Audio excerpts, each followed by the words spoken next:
திமுகவின் 5 பெரிய தலைவர்கள் எந்த நேரமும் கைது செய்யப்பட போறாங்களா? தமிழ்நாடே அதிரப்போகும் அந்த ரகசிய ஆபரேஷன் பத்தி முதலமைச்சர் விஜய் எடுத்த அதிரடி முடிவு என்ன தெரியுமா? முழுமையா கேளுங்க. 60 ஆண்டுகால திராவிட அரசியல் பாரம்பரியத்தை உடைச்சு தமிழ்நாட்டுல இப்ப புதுசா ஆட்சி அமைச்ச தவக தலைவர் விஜய் சொன்னபடி ஊழலுக்கு எதிரான ஆக்ஷன்ல பயங்கரமா இறங்கிட்டாரு. ஆனா இப்போ கோட்டை வட்டாரத்திலிருந்து கசிஞ்சிருக்கிற ஒரு அதிரடி திட்டம் தான் ஆபரேஷன் ப்ளூ ஜெயண்ட். ஆமா, இதை கேட்டு திமுக தரப்பே இப்போ உச்சக்கட்ட அதிர்ச்சியில் இருக்காங்க. கடந்த திமுக ஆட்சியில பொதுப்பணித்துறை, நெடுஞ்சாலைத்துறை, மின்துறை மற்றும் போக்குவரத்து துறையில நடந்த டெண்டர் முறைகேடு ஃபைல்கள் எல்லாமே இப்போ அதிரடியா தூசு தட்டப்பட்டு வருதான்.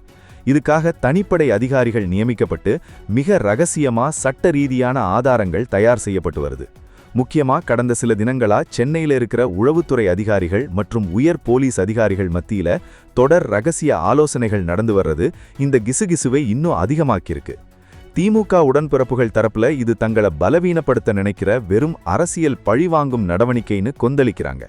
ஆனா தவக தரப்போ மக்களுக்கு கொடுத்த வாக்குறுதிப்படி ஊழலற்ற ஆட்சியை தர சட்டம் தன் கடமையை செய்யுதுன்னு சிம்பிளா முடிக்கிறாங்க.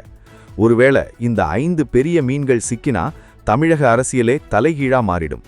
ஆபரேஷன் ப்ளூ ஜெயண்ட் நிஜமாவே நடக்கப் போகுதா இல்ல வெறும் அரசியல் புரளியா? இந்த அதிரடி நடவடிக்கை தமிழக அரசியல் வரலாற்றையே மாற்றி எழுதப் போகுதுங்கிறது மட்டும் உறுதி. அடுத்த சில நாட்கள்ல கோட்டையில என்னென்ன மாற்றங்கள் வரப்போகுதுன்னு பொறுத்திருந்து பார்ப்போம். முன்னாள் அமைச்சர்கள் மீதான இந்த அதிரடி விசாரணை சரியா தப்பா?